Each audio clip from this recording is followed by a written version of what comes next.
very quickly, and we're going to walk moderately, and we'll get there in 2 or 3 minutes. Okay?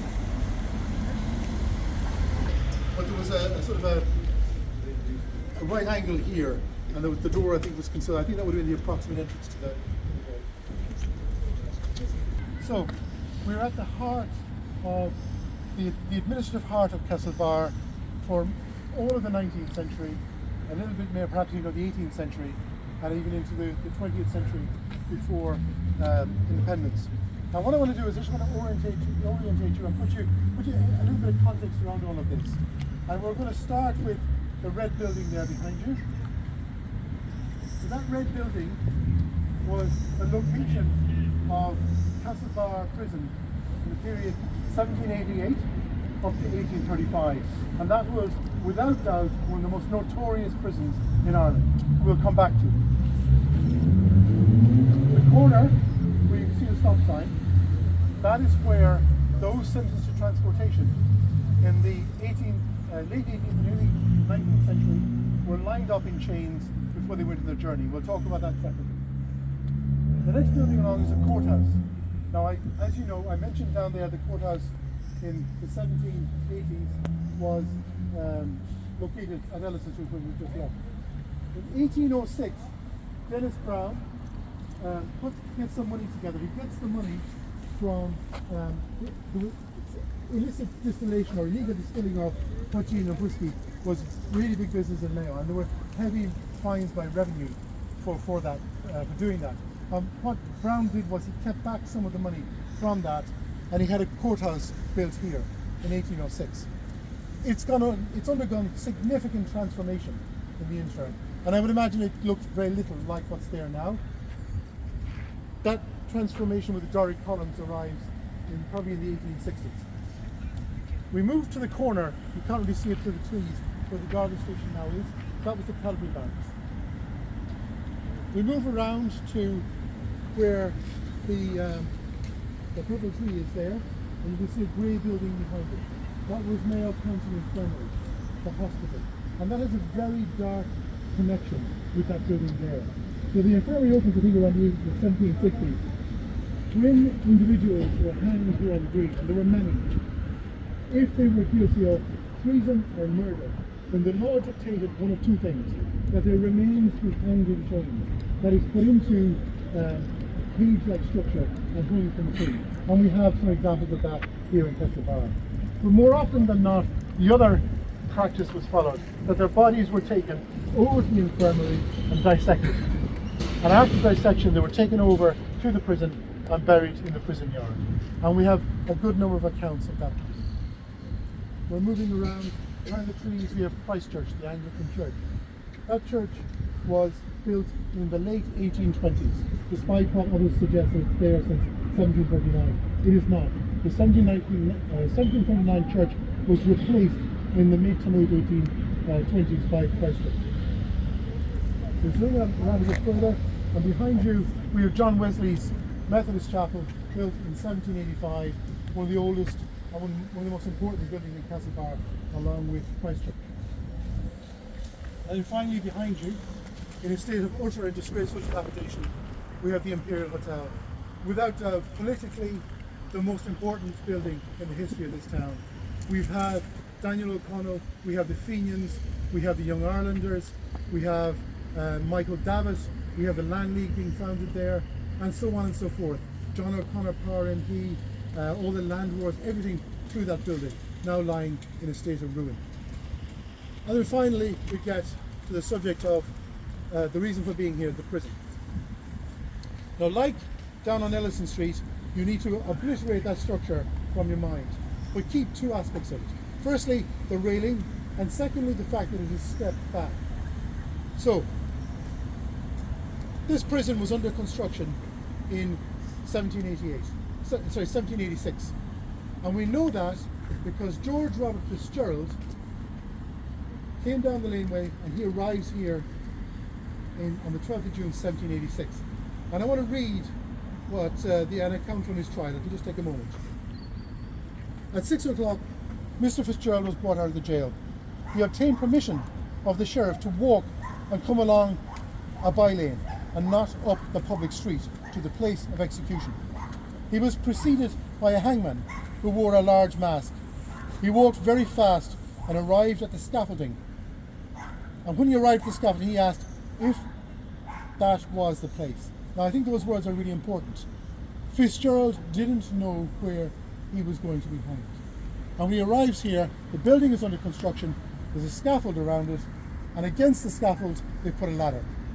And hanging from a plank up in the scaffold, there's a rope. So clearly, this is where George Robert is going to meet his end.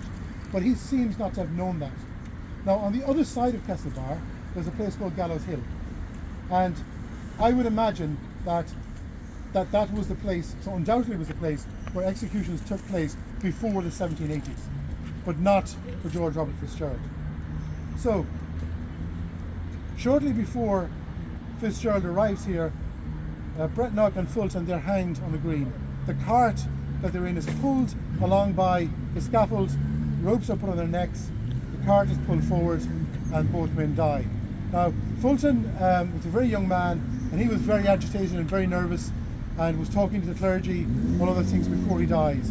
Breathnach, on the other hand, is a highly educated man, a very strange individual, a nefarious individual, was a lawyer by trade, and he refused to participate in praying. He said that he had done nothing wrong, did not need to repent, and he told the crowd that he had already prayed to the Lord using in Greek. He was a scholar of Latin and Greek. In any case, the cart is pulled away and both men die. Fulton dies very quickly. Breathnach takes quite a bit of time to die. Fitzgerald arrives, and then a long drawn-out process takes place.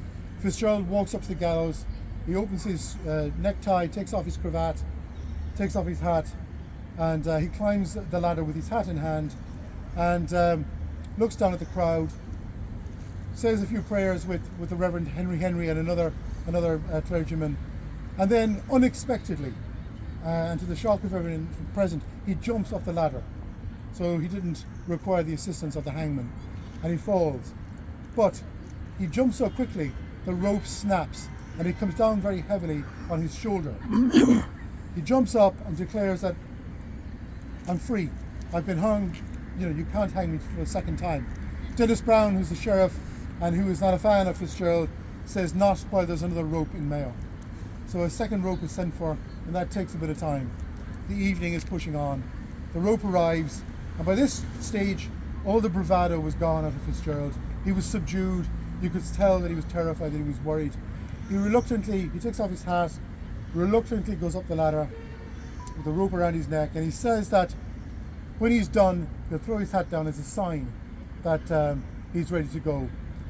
He gets involved in lengthy prayer with the various clergymen, and ultimately the people who are waiting the hangman, they lose their patience. The hangman goes over, twists the ladder, and Fitzgerald drops.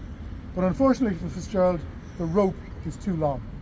And he hits the ground, so they have no choice. The hangman then gets the rope and starts to pull it, to pull Fitzgerald off the ground. And apparently he was a heavy enough man. Ultimately, he's left to hang for 40 minutes. And what happens next is a matter of some debate. Typically, you would expect him to be dissected. But this is George Robert Fitzgerald. Fitzgerald's a big local family. There were tensions, and the authorities knew that.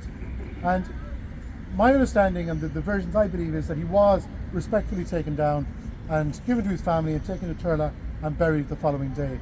The other version, which comes from some of the UK newspapers, is that his body was taken down, that it was scarred with knives, as supposed to show the public this is what happens, and then given to his family. But in any case, he is buried at Turla. Now, just a few things before we move on to the next part of this. So, this is pre-1918 picture of the green here in Castlebar, and the tree that's there was somewhere there, and it is believed that this is the infamous hanging tree that fell in January of 1918 in a storm. Do you want me to go? That's right. So we can see the hanging tree. We can see the courthouse behind it. We also can see the cart, and I just wonder whether the person who took the photograph had something in mind when he did that. just showing the location. But that's pure speculation on my part. What else is in it? Yeah, you can see the cavalry barracks, which is gone just in the corner over this side, but it's quite faint. It's just sort of here. But anyway, now this is more interesting. This is something I found in the National Library some time ago, and I'm going to put it in. I'm going to publish it fairly soon. This is Timothy Bretnock, and what it reads underneath it is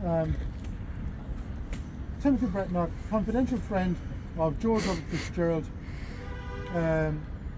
He chose to be tried by God, not by your country.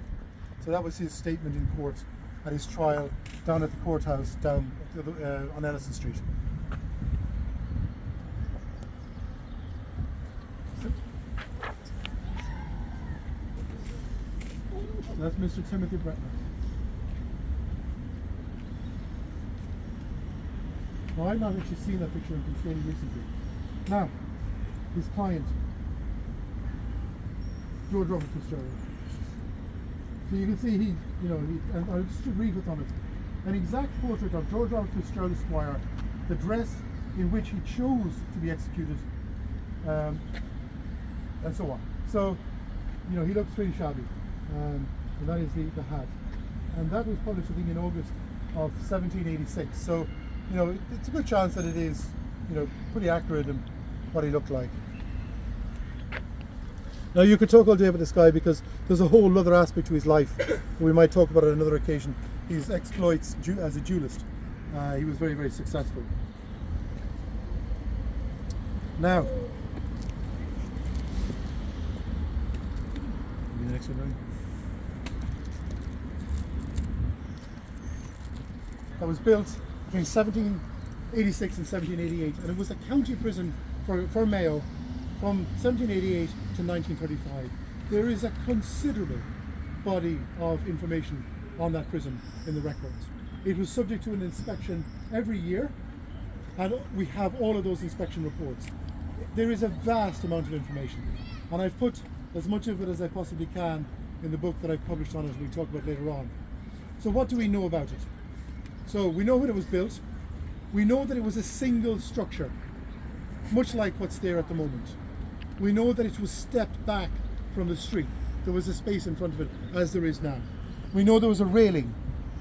We know there was an entrance at the top of steps, and I think that entrance was possibly where the two far windows are on the right, the two most right windows, somewhere there. And I'll show you why I think that in a few minutes. It was on 2 stories. Up until 1819, when they tried to expand it. They tried to go upwards. In November 1819, heavy rain, heavy storms. They left the works exposed, and there were prisoners in the prison. The entire new section collapsed into itself, down through the halls in the prison, and left a pile of rubble, and the military were left to clear it out. And they found the body of John Connor in the ruins. Now, my 2 times great grandfather is John Connor. Clearly not him. But it was still a surprise to see the name. So, this prison, when John Howard came, was under construction. He came to visit it. And he said, he utterly condemned it, and said that it was being built on far too small a scale. Now, when Howard said that, he was absolutely right. But when he said it, he didn't know that around the corner was the 1798 rebellion. We'll come on to that in a few minutes. So, by 1822, the plans to expand the prison had been completed, and the 3rd floor was added. But even that was inadequate. Now, when we move later, we're going to try and get a peek in through to the right of the building, into the back of what is now the motor tax office, to see the yard at the back, to see the wall, and we'll do some speculation around that. So, you had the prison, you had yards at the back, you had a wall around it. So the typical stuff you'd expect. In terms of what was in the building, well, the best record we have is 1825. 6 yards, 6 day rooms, and 25 cells. So it's quite a small prison, and you can see why John Howard was expressing concerns about it. The governor was Henry Moran. The law required him to live in the prison, but Henry was special, and he lived in a nicer house somewhere else in town. We've already talked about his activities, extracurricular activities. The prison was very thinly staffed. The Mayo Grand Jury Mayo County Council of the day, did not want to spend money on anything. So, for example, over there in the infirmary, the patients were eating boiled sheep's heads. Documented evidence of that. They did not wish to spend money on social infrastructure, public infrastructure. They were required from their own, I suppose, need to ensure that there were people who were a threat to them were locked up to spend some money on that, but they kept it at a minimum.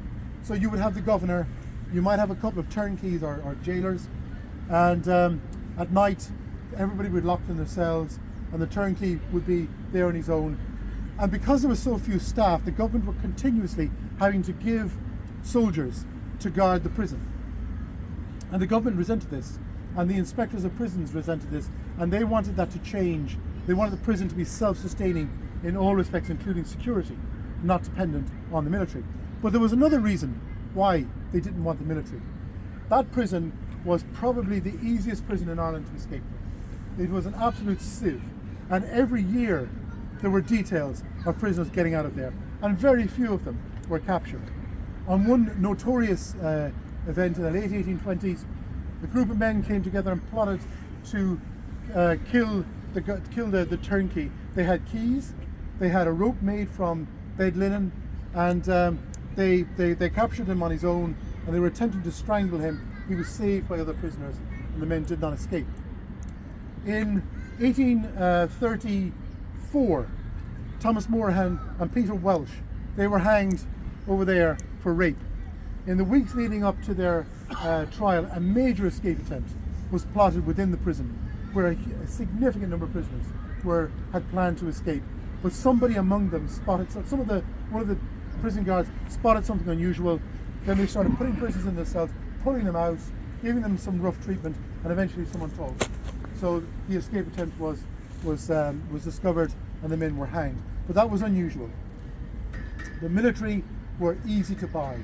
So if you had friends on the outside, you got some silver into the prison, and the military turned a blind eye, and people got away.